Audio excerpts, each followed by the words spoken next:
ایسا ہو سکتا ہے کہ ہم ایمان والا ہونے کے باوجود ہم کہیں گے اس مسئلے میں امت کی رائے غلط ہے، ہم اس رائے کو اپناتے ہیں۔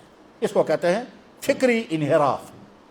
اور یہ فکری انحراف کیوں؟ کیونکہ دنیا میں بے شمار انسان ایسے پیدا ہوتے رہے ہیں، آج بھی ہیں، کہ جو اس اسلام سے ہٹا دیتے ہیں جو اسلام آج تک چلا رہا ہے۔ اور یہ بات جناب رسول اکرم صلی اللہ علیہ وسلم پہلے کہہ چکے ہیں کہ ان اخوف ما اخاف علی امتی، مجھے اپنی امت کے بارے میں سب سے زیادہ ڈر اس بات کا ہے کہ گمراہ کرنے والے لوگ پیدا ہو جائیں گے اور وہ دین اسلام بول کر اسلام سے ہٹا دیں گے۔ جو وہ بول رہے ہوں گے، دکھائیں گے یہ اسلام، اور اس طرح سے اس کو پیش کریں گے کہ لگے گا ہاں یہی اسلام ہے، لیکن ہوگا وہ اسلام کے خلاف۔ پھر اسلام کون سا ہے؟ وہ جو 1400 سال سے چلا رہا ہے۔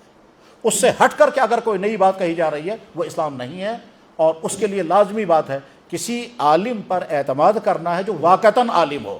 جیسے ہم میڈیکل میں ماہر ڈاکٹر پر اعتماد کرتے ہیں، جیسے ہم قانون میں ماہر وکیل پر اعتماد کرتے ہیں، جیسے ہم فیلڈ میں اس کے ایکسپرٹ پر اعتماد کرتے ہیں، بس ٹھیک اسی طرح سے دین اسلام میں اعتماد کرنا ہے دین اسلام کے ماہرین پر۔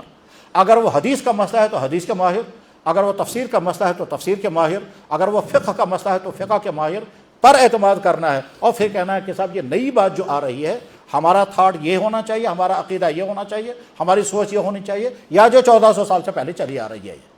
میں اس کی مثال سمجھاؤں گا۔ 1400 سال سے ساری امت کا عقیدہ یہ ہے کہ حضرت عیسیٰ علیہ السلام کو زندہ آسمان میں اٹھایا گیا، آسمانوں زندہ ہیں، قیامت کے قریب وہ زمین پر تشریف لائیں گے اور زمین میں مسلمانوں کے سربراہ بنیں گے اور عرصے طویل تک وہ حکومت چلائیں گے، اس کے بعد ان کی وفات ہوگی۔ یہ اسلام کا وہ عقیدہ ہے جو صحابہ کرام سے لے کر آج تک چلا آ رہا ہے۔ آج اگر ایک انسان کوئی آدمی کھڑے ہو کر کہتا ہے کوئی عیسیٰ نہیں ہے، کہیں کوئی عیسیٰ زندہ نہیں ہے، کوئی عیسیٰ نازل ہونے والا نہیں ہے، اور وہ کتنے ہی دلائل پیش کرے گا، یاد رکھنا چاہیے جھوٹا وکیل بھی اپنے کیس کو سچا بنا کر پیش کرتا ہے، بلکہ بعض دفعہ جھوٹا وکیل اپنے کیس کو سچے وکیل سے زیادہ اچھے انداز میں پیش کرتا ہے۔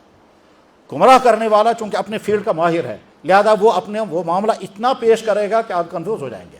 تو بہرحال نمبر 1 اپنی ایمان کی حفاظت، نمبر 2 اپنے عقائد و فکری سرمایہ کی حفاظت۔ گمراہ نہیں ہونا ہے۔